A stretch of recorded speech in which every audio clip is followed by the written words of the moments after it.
신문 읽어주는 남자입니다. 이태원 참사가 발생하던 그 순간 경찰 책임자들이 각각 어디에 있었는지를 규명하고 있는데, 한 분은 차에, 한 분은 집에, 한 분은 캠핑장에 있어서 정말 국민들의 공분이 커지고 있습니다.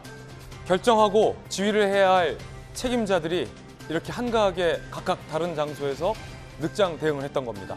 이런 것들이 쌓이고 쌓여서 복합적으로 경찰 내에서 아무도 대응하지 못한 결과가 나서 더욱더 안타깝습니다. 잠시 후에 이야기 나눠보겠습니다. 오늘 조간신문 4가지 키워드 함께 보시죠. 먼저 첫 번째 키워드부터 보겠습니다. 이겁니다. 백조. 동아일보 6면이 쓰고 있습니다. 북한이 계속해서 우리를 도발하고 있습니다. 한반도의 긴장감을 높이고 있는데 한미가 대응을 아주 민첩하게 잘하고 있습니다. 오늘 그 가운데 동아일보는 이 백조에 주목했습니다. 백조. 자, 요 밑에 있는 사진, 이게 바로 백조입니다. 백조. B1B 폭격기 2대. 죽음의 백조가 별명입니다. 보시죠. 벌써 이 시커머니 아주 큰 어둠의 그림자가 비치지 않습니까? 죽음의 백조로 불리는 미 공군의 B1B 폭격기 2대가 한반도에 전개한 건 5년 만입니다. 5년 만. 한미연합훈련에 참가했습니다. 북한이 단거리 탄도미사일 SRBM 4발을 연속 발사했습니다. 미 중간선거 전에 북한이 7차 핵실험할 거 아니냐라는 관측이 제기되고 있는 가운데 한미가 강한 의지를 이 죽음의 백조까지 띄우면서 과시했습니다. B1B는 북한이 가장 무서워하는 미 공군의 전력 중 하나입니다. 자, 이어서 다음 키워드입니다. 두 번째 키워드, 이겁니다. 삭제. 오늘 한국일보를 포함해서 여러 조간신문에 쓰이고 있는 기사입니다. 함께 보시죠.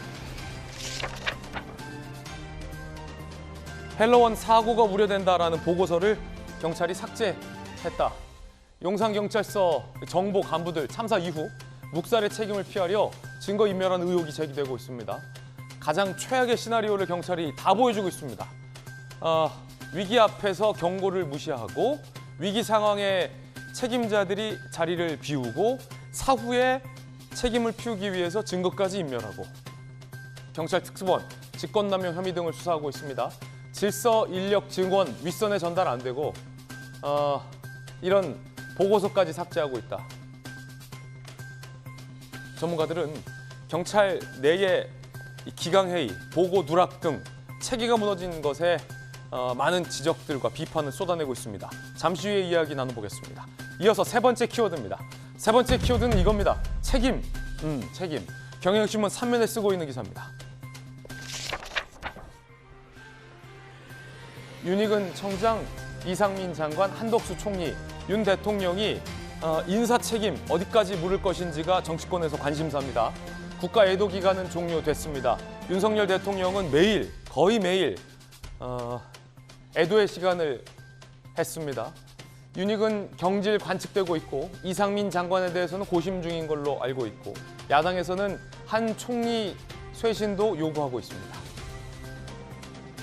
조금 전 대통령이 국가안전시스템 점검회의를 주재했습니다. 그 자리에서 국민들에게 죄송한 마음이라고 사과를 했습니다. 잠시 후에 들어보겠습니다. 이어서 다음 키워드입니다. 네 번째 키워드는 이겁니다. 기적. 그 가운데 우리 국민들에게 희망을 주는 소식도 들려왔습니다. 조선일보 1면입니다. 봉화군 아연광산 갱도 붕괴 사고에서 기적적으로 살아서 돌아온 광부 2명, 221시간 동안 땅속에서 믹스커피로 버텼습니다. 기적적인 생還소식에 그나마 우리 국민들에게 조금 위로가 되고 있습니다.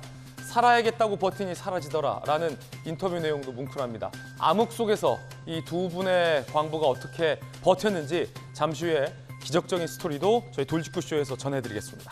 지금까지 신문 읽어주는 남자였습니다.